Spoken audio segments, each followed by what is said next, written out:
Morning everyone, it's the final round and my name is Jordan, and if you guys thought I was just gonna make a quick video last night, get some good much needed rest and drink my coffee and not look for more plays as lines came out, I guess you were wrong. I didn't expect myself to do it either, but I did spend some time looking at the new lines that came out that I didn't have last night, and I found some plays that I like. I did see the results of last night's games. I saw Tyrese Maxey went over even with Joel Embiid out. That one looked like it was going to be a blowout, and then I saw Mo Wagner.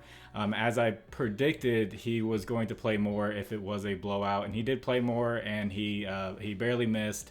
And then Jordan Poole didn't get his last turnover. He didn't play in the fourth quarter because of a blowout. And then Jalen Durant also didn't play in the fourth quarter to go over rebounds. Also a blowout. So got killed by blowouts last night. Hopefully we don't get that many blowouts. But it is the NBA and it's difficult to predict. You do miss a lot of picks because of blowouts. But you'll see images that come up on the screen. Those will be from a data app called Outlier. There will be a link in the description that'll give you a 7-day free trial. So this episode will be powered by Outlier. So I did want to go back to that pick that I talked about in my previous video with Victor Wembanyama and his matchup against the Hawks and how Evan Mobley had played against the Hawks. I see he's still questionable with hip tightness. I have some hip tightness right now and I'm still going to show up for work. So hopefully he does too. But after seeing the lines, I feel like his points line was put out there really high. But I like his rebounds line where it was put at 9.5. If you haven't seen that video, I talked about how Jalen Johnson, the starting power forward for the Hawks, was out. Evan Mobley came in and he got 19 rebounds against the Hawks with Saddiq Bey as the starting power forward for them. So now we have Victor Wembanyama, a little bit taller, a little bit more agile. And I like him to go over this rebound mark. If you want to play it safe, you're on a sports book and you can do alt lines. If you drop it down to 8.5, you'll see this will pop up, and he's gone over this 9 out of the last 10 games. My next pick is going to be Giannis over 30.5 points. He's been playing a lot better with Dame as of late. He's gone over this mark 8 out of the last 10 games. And over the last 10 games, he's actually averaging 20 field goal attempts a game. And this is what he was averaging last year without Dame on the team. So he's still playing his game, and Dame is starting to play his game. And they're starting to mesh better together and get their numbers that they were getting before. The only difference this year is Giannis is shooting 64% from the field, much more efficient with the same amount of field goal attempts. He faced the Bulls on November 13th and he went over this line with 35 points. And with 20 field goal attempts last year, he went over this mark 3 out of 4 games against the Bulls. In the one game that he went under, he didn't play many minutes. Looks like he may have got hurt in that game. If you could, please like the video, and if you haven't, please subscribe to the channel. If you have a little bit of extra time, could you leave a comment for the algorithm? You could say anything and it tells YouTube to get that video out there for more people to see. And thank you to the people who do comment. If tomorrow I take an over on a player, nobody panics. Because it's all part of the plan. But when I say that one player will go under, well, then everyone loses their minds. My next pick is going to be Kevon Looney, under 19.5 points, rebounds, and assists. Now, I used Outlier and I filtered all the games he's played this year with Draymond Green in the lineup, and you'll see he's gone under this mark 9 out of 10 times. With the one time he went over, he barely went over that mark.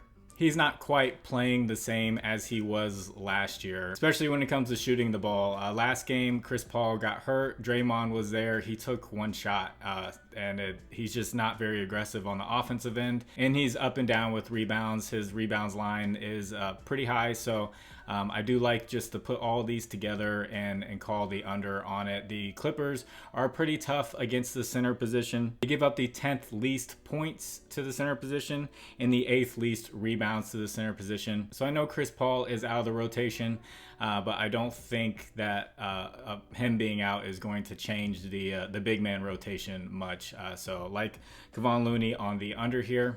And speaking of Chris Paul being out, Gary Payton II is also going to be out. So they're going to be very short on point guards. And I like Steph Curry over the 4.5 assist line that they have. He's gone over this the past 3 games. And last year without Chris Paul, he went over this 70% of the time. So a 70% hit rate for Steph Curry on the assist mark here. And with there being a lack of point guards, I know Draymond Green is a distributor. They do have his assist line up there pretty high at 7.5, I believe. But I like Steph Curry to also be a distributor and help get his teammates involved. And before these last couple picks, I do want to shout out my partners, Underdog Fantasy, Sleeper, and ParlayPlay. Use promo code FinalRound11 on any of these. They'll match your first deposit up to $100. And there will be links in the description that'll take you straight there with the promo code. And thank you to the people who use that. My 5th pick is going to be Jalen Brunson, over 23.5 points. The Pistons are going back and forth with the Cavaliers on who gives up the most points to the point guard position. And they just gave up 35 points to D'Angelo Russell last night. And they are now the leader again on giving up the most points to the point guard position. Jalen Brunson's gone over this mark in 8 out of the last 10 games. And the Pistons did just get blown out pretty bad. They're on a back-to-back. If you're afraid of a blowout, I do have a blowout avoider pick. You can take Jalen Brunson over 6.5 first quarter points. He's gone over this in the last 7 out of 10 games, and he's averaging around 10.5 minutes in that first quarter. So good opportunity here with the matchup for him to go over this mark in the first quarter and avoid that blowout if it happens. In my 6th pick, just sticking with the guards on the Knicks going up against the Pistons who struggle against them. Emmanuel Quickley over 15.5 points. He's great off the bench, just an attacker and a scorer.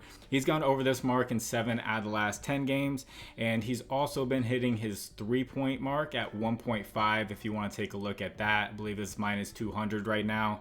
He's gone over that 7 out of 10 times as well. So if you'd like to discuss lines further, I have a Discord. The link is in the description. You can hop on in there, and there's a big community, and people are bringing their own research, helping to find other picks. So just hop on in there, and hopefully it can make you some money. And also, it takes me a lot of time to dig up this information. If you do well with it and you feel like giving back, I have a Cash App and a Venmo in the description. You can donate back to the channel. Thank you to the people who do donate. So I'm gonna get this edited and get it out to you guys before work. So God bless you all. It's the final round. My name is Jordan. I will catch you on the next one. Bye.